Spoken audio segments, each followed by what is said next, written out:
네, 오늘 우리 하나님의 말씀 듣겠습니다. 빌립보서 4장 10절에서 13절 말씀 함께 합니다.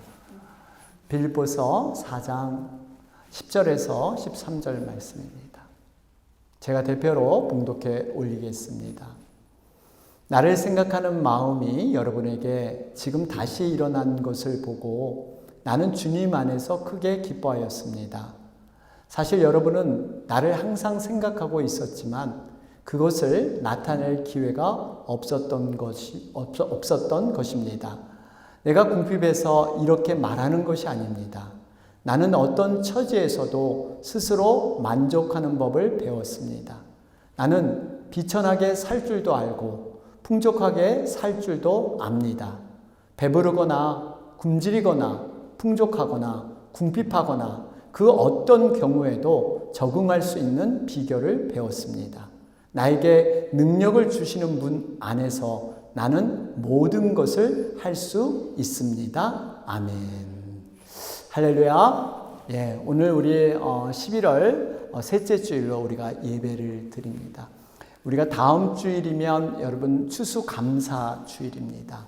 한 해 하나님의 은혜를 생각하면서 우리가 하나님의 정말 감사하는 그런 한 해를 우리가 맞이하게 되었습니다.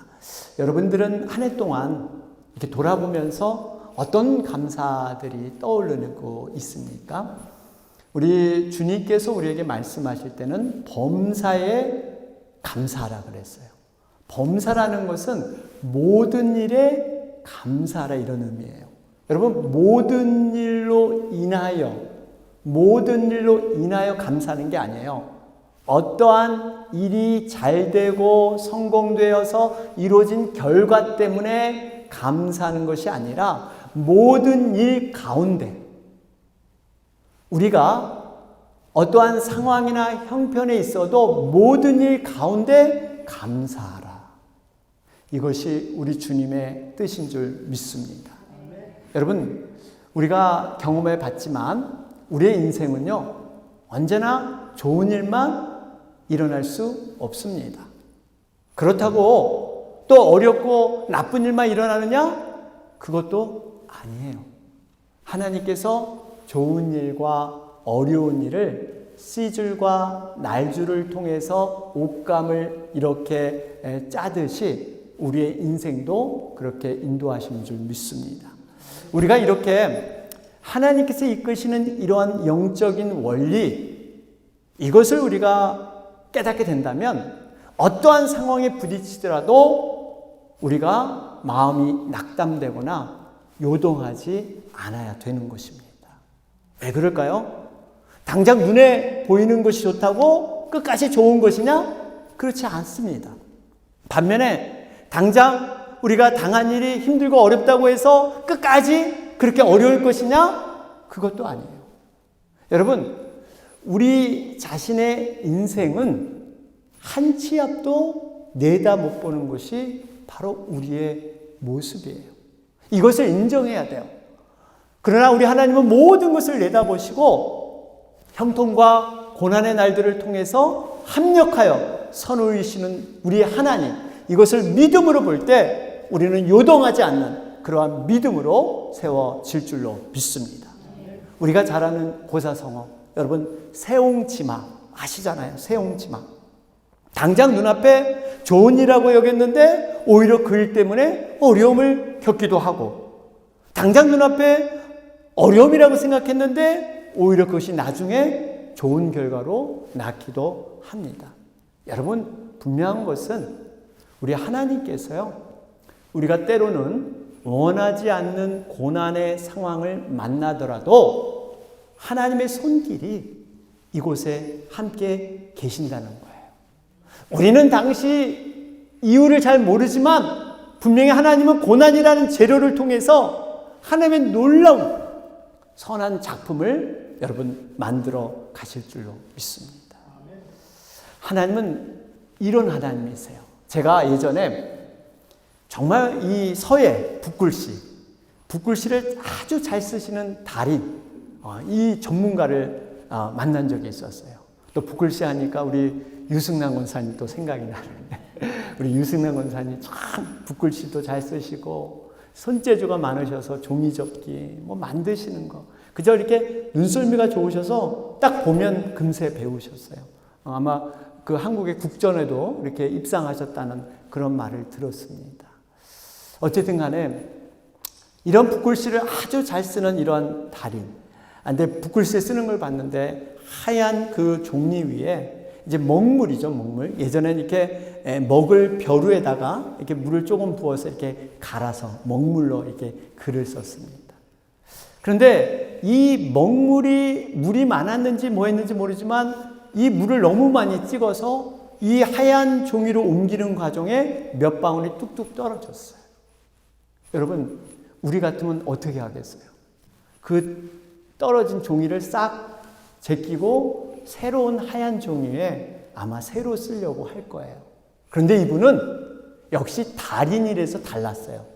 그 몇 방울 떨어진 걸 이용해서 아름다운 필체로, 힘 있는 필체로 글씨를 써 내려가시더라고요. 역시 달인은 다르다. 저는 그걸 보면서 하나님께서 우리 인생을 이렇게 빚어가시는구나. 우리 인생이 때로는 고난 가운데 있을 때 우리가 실수하기도 하고 넘어지기도 하고 실패하기도 하는데 그것을 버리거나 포기하지 않습니다. 그걸 이용해서 하나님은 놀랍게 합력하여 선을 이루시는 놀라운 작품을 이루시는 그분이 바로 우리 아버지 하나님인 줄 믿습니다. 우리가 인생 가운데 때로는 실수하고 좌절의 삶으로 내가 정말 가슴 아파할 때 여러분 우리가 거기에 매여서는 안 돼요. 그 눈을 들어서 우리를 인도하신 하나님, 그 하나님의 손길을 붙들 때 우리는 능히 이겨 나가게 될 줄로 믿습니다. 그렇습니다. 여러분, 우리의 인생은 양면성이 있다는 걸 늘 기억하세요. 양면성. 여러분, 한쪽에 좋은 것 같지만 한쪽을 뒤집어 보면 거기에 또 어려움이 있을 수 있어요. 여러분, 종이 한 장의 양면, 마치 한 개 동전의 앞면과 뒷면, 이런 것이 있습니다. 그래서 우리가 어떠한 사건을 접하고 상황을 접할 때 우리가 해야 할 일이 있어요. 그게 뭐냐면 이 두 쪽을 볼 때 밝은 쪽을 잘 봐야 돼요. 긍정적인 면을 볼 줄 알아야 돼요. 우리의 생각을 이 밝고 긍정적인 면. 여러분, 똑같은 상황과 사건을 만나도 어떤 사람은 굉장히 그것을 긍정적으로 보는, 좋은 일로 보는 사람이 있는가 하면 반면에 부정적인 것만 보는 사람도 없지 않아 있습니다. 잘된 것보다, 이루어진 것보다 어려운 일, 미진한 일, 뭔가 안 되는 일, 이것을 바라보는 경향. 여러분, 생각에도 길이 있다 그랬죠? 이 길을 자꾸 닦아 나가야 돼요. 이 길을 자꾸 길들여 가야 돼요. 우리의 생각이 정말 믿음으로 긍정적인 걸 바라볼 때 여러분, 우리 주님은 우리와 함께 할 줄로 믿습니다. 여러분, 감사도 믿음의 능력이에요. 감사는 아무나 하는 게 아니에요. 믿음의 능력. 믿음이 있다는 게 뭐예요? 여러분, 하나님께 온전히 맡긴다는 거 아니겠습니까? 하나님이 분명히 살아계시고 그분은 능력이 있으셔서 우리의 삶 가운데 개입하셔서 선한 걸로 인도하시는 것을 믿는 거. 여러분, 이게 믿음이에요. 여러분, 이 믿음 위에 감사가 항상 들어있는 줄 믿습니다. 감사는 상황과 결과가 좋다고 해서 저절로 되어지는 것이 감사가 아니에요. 감사는 내가 선택하는 거예요. 내가 찾아내는 것이 감사인 줄로 믿습니다. 여러분, 우리가 사실은 내가 만족이 되어서 이런 얘기 하죠. 목사님, 만족이 되면 다 감사가 되죠. 근데 만족이 안 되는데 어떻게 감사할 수 있어요? 근데 여러분, 한번 돌아보면요. 우리가 충분히 만족된다는 것은요, 우리 인생에 몇 번 없어요. 여러분이 딱 마음속에 아주 이 충분하게, 와, 정말 모든 거 완벽하게 이거보다 더 나을 수는 없다. 이런 그 경험들이 여러분 얼마나 계세요? 우리 인생 자체가 이렇게까지 만족할 만한 일들이 많이 일어나지 않는다는 겁니다. 그래서 우리가 알아야 할 것은 내가 생각하고 내가 계획한 대로 모든 일이 일어나지 않더라도 내가 충분히 만족할 만한 그러한 결과가 아니더라도 하나님을 우리는 기억하면서 그 속에서 작은 감사를 찾을 때 하나님께서는 더 큰 감사로 우리를 인도할 줄로 믿습니다. 오늘 본문 말씀은요, 우리 인생이 제가 세옹지마라 그랬죠. 고난과 형통이 이렇게 섞여서 움직이고 있는데 이 미래를 예측할 수 없는 이러한 삶을 살아갈 때 과연 우리들이 감사의 생활을 어떻게 할 수 있을까?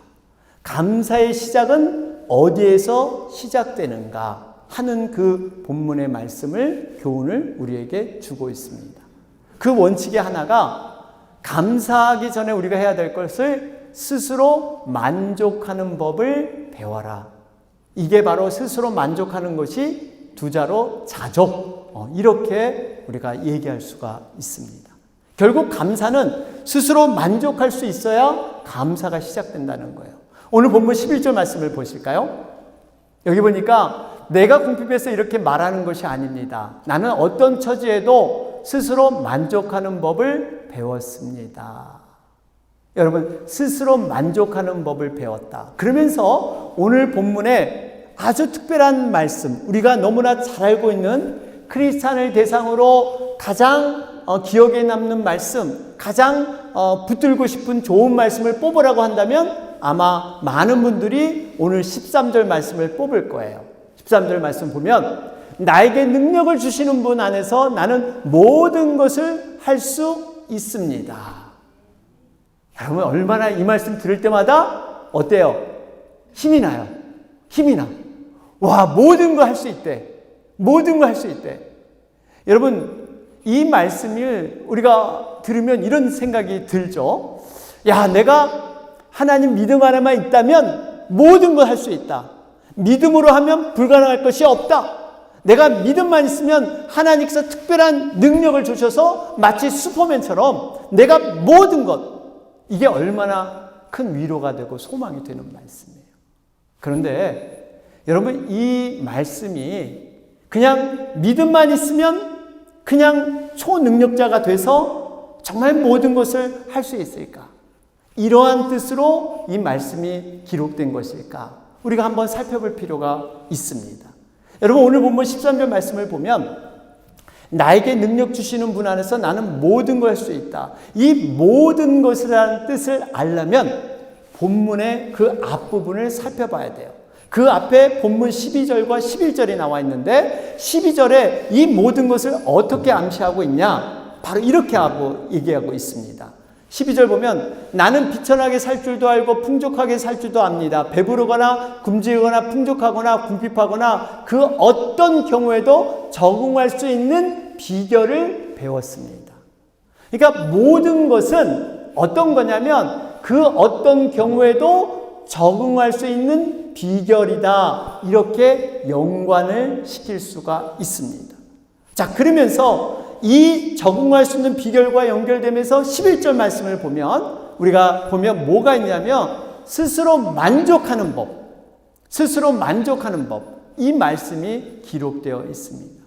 결국 무슨 의미냐? 내가 모든 것은 어떻게 배워지느냐? 12절 말씀에 구체적으로 나와 있듯이 비천하게 살 줄도 알고 풍족하게 살 줄도 알고 배부르거나 굶주리거나 어떤 상황에도 적응할 수 있는 이 모든 것, 이 상황을 통해서 내가 모든 것을 배웠는데 만족하고 내가 상황에 적응할 수 있는 이 모든 것을 배웠다. 지금 이렇게 고백하고 있습니다.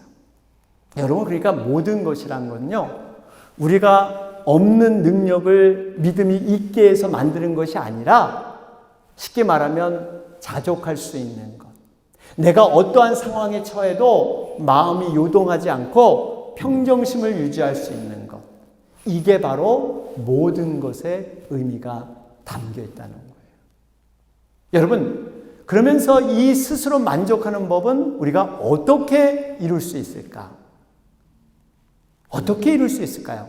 결론부터 말씀드리면 하나님으로부터 배워야 되는 거예요. 하나님으로부터 익혀야 되는 거예요.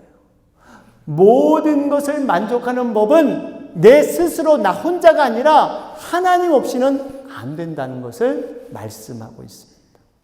여러분, 이렇게 만족하는 자족은 과거의 철학자들의 주제 논쟁거리였어요.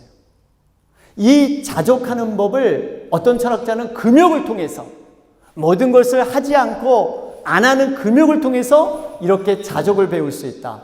어떤 분은 지식과 지혜를 통해서 이 자족하는 법을 배울 수 있다. 이렇게 얘기를 했습니다. 여러분, 세상에서의 자족은 뭘까요? 세상 사람들이 말하는 자족, 스스로 만족하는 법이 뭐예요? 내 욕망과 욕심을 내려놓고, 쉽게 말해 마음을 비워라. 남과 비교하지 마라. 남의 뭐 어떻다 이렇다 신경 쓰지 말고 너의 독특함, 너의 정체성을 가지고, 너의 특별함을 가지고 너가 만족하는 삶을 살면 돼. 이런 얘기를 합니다. 여러분, 이것도 어느 한 부분, 조금의 일부는 맞지만 여러분, 전체는 맞지가 않습니다. 왜 그럴까요? 우리가 마음을 비운다고 해서, 물론 우리가 어떤 욕망이나 욕심을 조금 내려놓을 수는 있어요. 그런데 그 밑바닥에 있는 그 문제와 그 만족되지 않는 그 공허함이 우리 마음 깊은 속에 있다는 거예요. 그것이 뭘까요? 죽음과 죄의 문제예요. 우리가 내가 사고 싶은 것, 내가 입고 싶은 것, 이런 욕망과 이런 생각을 조금은 내려놓을 수 있어요. 그런데 그 밑바닥에 있는 죽음과 죄의 문제는 이건 해결하지 못해. 도저히 내가 만족을 얻을 수가 없어. 여러분, 어떤 연예인 중에 아주 지금 유명한 연예인이 있었어요. 그는 유명해져서 내가 정말 돈을 제대로 벌겠다. 30대에 성공을 했습니다. 엄청난 돈을 벌고 엄청난 명예를 얻었습니다. 그런데 여전히 자기 마음속에 만족되지 않은 이 공허함이 있더라는 거예요. 그것이 바로 죽음의 문제였다고 그는 고백하고 있습니다. 여러분, 우리가 정말 이 죽음의 문제, 죄의 문제, 이거는 우리 스스로 만족할 수 있는 그러한 분야가 아니라는 거예요. 누가 해결이 가능합니까? 오로지 하나님만이 이 해결이 가능한 줄로 믿습니다. 그러면서 우리가 이 자족이란 말을요, 어디서 더 확실하게 인간 스스로 갖지 않은 거라는 것을 어떻게 알 수 있냐면요, 어원을 보면 더 확실히 알 수 있어요. 어원을 보면요, 이 자족이란 말이 아우타르케이아 이렇게 써요. 아우타르케이아 이런 말을 쓰는데, 이 아우타르케이아는요, 어떤 단어가 합성이 돼서 합쳐서 됐냐면 아우토라는, 이 아우터가 오토, 여러분 오토바디샵, 그냥 자체, 저절로 되는 이 자체란 뜻이고요. 아르케가 처음이란 뜻이에요. 그러니까 이 아우타르케이아는 아우토와 아르케가 합쳐져서 처음 그 자체, 자족이란 말은 처음 그 자체란 뜻이 있어요. 여러분, 처음 그 자체가 뭐예요? 우리의 가장 처음은 하나님께서 우리를 창조하신 원래의 모습, 바로 거기로 돌아가야만 우리는 자족할 수 있다 하는 그 단어에 그 뜻이 들어있다는 사실입니다. 하나님께서 이 아담을 만들어서 에덴 동산을 지어주셨어요. 아담 외에는 하나님만 계셨고, 질서로 본다면 하나님과 인간과 자연 만물, 그곳에서 만물은 이 아담의 명령에 따라야만 했습니다. 아담은 만물에 의존하거나 만물에 매이는 것이 아니라 오로지 하나님만을 따르면 됐어요. 그런데 이것이 파괴되고 죄로 말미암아 만물이 아담에게 의존하게 만들고, 아담은 하나님을 의존하지 않고 이 질서가 파괴됨으로 말미암아 하와를 의지하고, 이게 혼란 상황이 온 거예요. 무슨 말이냐? 하나님을 의존하고 다른 사람이나 다른 사물에 의존하지 않는 상태가 바로 아우타르케이아, 자족인 줄 믿습니다. 하나님만을 의지하는 거예요. 하나님만을 의존하는 거예요. 여러분 한번 상상해 보세요. 여러분 이 아우타르케이아는 어떤 소유의 그런 의미가 아니에요. 한번 상상해 보면 아담에게 에덴 동산을 이렇게 만들어 주셨단 말이에요. 근데 그 에덴 동산에 아담이 그가 1000스퀘어필을 사용하던 아니면 전체를 사용하던 그거는 아담에게 중요한 것이 아니었습니다. 오로지 하나님과 교제하며 하나님께 의존하는 이것만이 아담에겐 좋은 것이고 행복한 것이지 이 땅이 많고 적은 것에는 관심이 없었다는 거예요. 그런데 이 아담이 이제 타락함으로 말미암아 안중에도 없었던 이제 물질이 보이고 명예가 보이고 권력이 보여서 이 질서가 파괴된 결국 하나님의 관계, 경건까지도 파괴되는 일들이 벌어지게 된 것입니다. 여러분 우리가 기억해야 할 것은 자족, 스스로 만족하는 것은 하나님 없이는 불가능하다. 하나님이 필수 요소인 줄 믿습니다. 우리가 얼마만큼을 할 수 있지만 완벽하게 우리는 자족의 삶을 볼 수가 없어요. 그리고 이 자족의 문제는 오늘 바울을 보니까 소유의 문제가 아니에요. 내가 남보다 많이 갖고 적게 갖고 마음을 비워서 내가 이렇게 덜 소유해도 이렇게 만족하며 살면 되겠다. 이런 소유의 문제가 아니에요. 11절 말씀을 다시 한번 보시면 여기 보니까 바울은 이런 고백을 하고 있어요. 내가 궁핍해서 이렇게 말하는 것이 아닙니다. 나는 어떤 처지에도 스스로 만족하는 법을 배웠습니다. 여러분, 스스로 만족하는 법을 배웠는데 궁핍해서 내가 가난하고 어려워서 이렇게 한 게 아니다. 사실 바울이 이 편지를 쓴 것은 어디서 썼느냐? 로마 감옥에서 썼어요. 감옥에서. 그 차짓한 감옥에서 그가 그 감옥에 갇힌 것도 뭔가 잘못해서 갇힌 게 아니라 복음을 전하다가 선한 일을 하다가 이유 없이 감옥에 갇힌 거예요. 그런데 그 예측할 수 없는 그 상황들, 여러분 사람이 가장 불안할 때가 언젠가요? 그 미래를 예측할 수 없을 때, 어떤 일이 일어나지 않을 때, 사람이 그래서 이렇게 뭔가 때리려고 하면 그 때리기 전에 그 기다림이 얼마나 고통스럽다 그러잖아요. 예측을 못해. 세게 때릴지 살살 때릴지. 여러분 예측할 수 없는 미래는 굉장히 불안해합니다. 그런데 바울은 그런 상황에서 오히려 그는 자족하면서 뭐라 그러면 기뻐한다까지 얘기해요. 기뻐한다. 바울이 정말 감옥에서 많이 고백했던 말은 내가 기쁘다, 감사하다. 이런 고백을 많이 했어요. 그게 빌립보서 4장 4절에 나오잖아요. 여기 보니까 주님 안에서 항상 기뻐하십시오. 다시 말합니다. 기뻐하십시오. 여러분 이렇게 빌립보도 감옥에서 쓴 거란 말이에요. 감옥에 갇혀서 이렇게 편지를 썼는데 오히려 밖에서 웃고 떠들고 자유를 느끼는 사람보다 더 기뻐서 그들을 오히려 위로하고 기뻐하세요. 기뻐하십시오. 당신 얼굴 펴요. 왜 그렇게 삽니까? 감옥에 있는 바울이 그들에게 이렇게 얘기할 수 있었습니다. 어떻게 이게 가능할까요? 바울은 그 상황과 환경을 초월할 수 있는 그러한 믿음의 능력이 있었기 때문인 줄 믿습니다. 하나님으로 인해서 스스로 만족하고 정말 기뻐하는 그 자족의 비결. 바울은 그걸 터득했기 때문에 어떠한 상황에서도 그는 흔들리지 않는 그러한 것을 가졌다는 거예요. 여러분, 우리가 알아야 할 게 이 자족은 스스로 절제하거나 통제해서 얻어지는 게 아니에요. 하나님으로부터 배워야 될 줄로 믿습니다. 자족하기를 배웠다.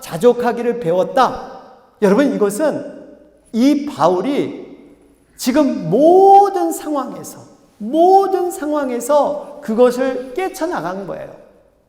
그가 부유하게 살아도 받고 가난하게도 살아도 받고 하고 이렇게도 올라서 존경을 받았기도 하고 이렇게 해서 모함을 받기도 하고 여러 가지 인생의 파란만장한 삶에서 내가 그 상황에 걸리지 않고 나를 하나님과 관계 속에서 자유로운 자족을 그는 누렸던 것입니다. 여러분, 우리가 12절 말씀을 보시면 여기서 배웠습니다. 요 배웠습니다는요, 한 번 배운 게 아니에요. 여기에 보면은 이걸 현재 완료형으로 기록이 되어 있어요. I have learned. 계속해서 내가 과거의 경험을 가지고 배웠고 지금도 배워나가고 있는 거예요. 우리의 자족은요, 내가 과거에 배웠다 안심할 수 없고요. 그걸로는 충분치 않습니다. 지금 이 상황에서 그 만족하는 법을 배워야 될 줄로 믿습니다. 사랑하는 여러분, 여러분들 자신이 처해 있는 한번 상황을 돌아보시기 바랍니다.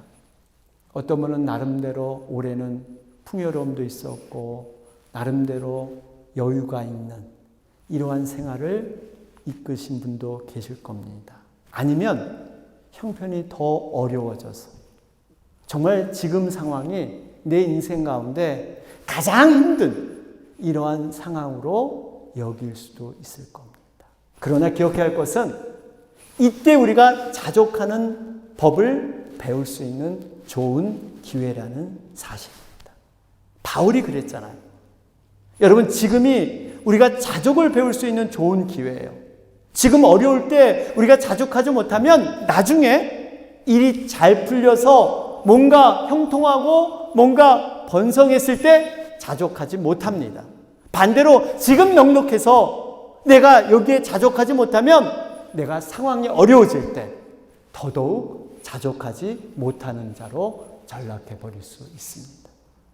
우리가 있던 없던 간에 그 속에서 주는 그 자족을 배워야 할 줄로 믿습니다. 이 자족이 왜 이렇게 중요합니까? 스스로 만족하는 법을 배워야 우리가 감사로 나갈 수 있기 때문이에요. 결국 이 자족 없이는 감사가 나올 수가 없습니다. 바라기는 자신에게 주어진 그러한 모든 환경, 그 환경을 내 중심의 눈으로만 판단하고 결론 내리지 않기를 바랍니다. 우리가 당장 눈앞에 내 생각과 나의 처지가 이러니까 우리가 그걸 판단해서는 안 돼요. 하나님의 눈으로, 하나님의 마음으로, 하나님의 관점으로 우리의 사건과 상황을 볼 줄 아는 것. 여러분, 그것이 진정한 믿음의 사람인 것입니다. 이 비결을 배우시길 바라요. 이 비결을 배워야 우리는 흔들리지 않는, 내가 부에 처해보기도 하고 가난에 처해보기도 하지만 이 상황과 조건 때문에 흔들리지 않는 그러한 자유함, 자족함, 이것을 누리게 될 줄로 믿습니다. 오늘 말씀 우리 기억하면서 여러분들 다시 한번 하나님이 주시는 자유함, 그 자족함을 마음껏 누리는 여러분과 제가 되길 주님의 이름으로 축원합니다. 아멘.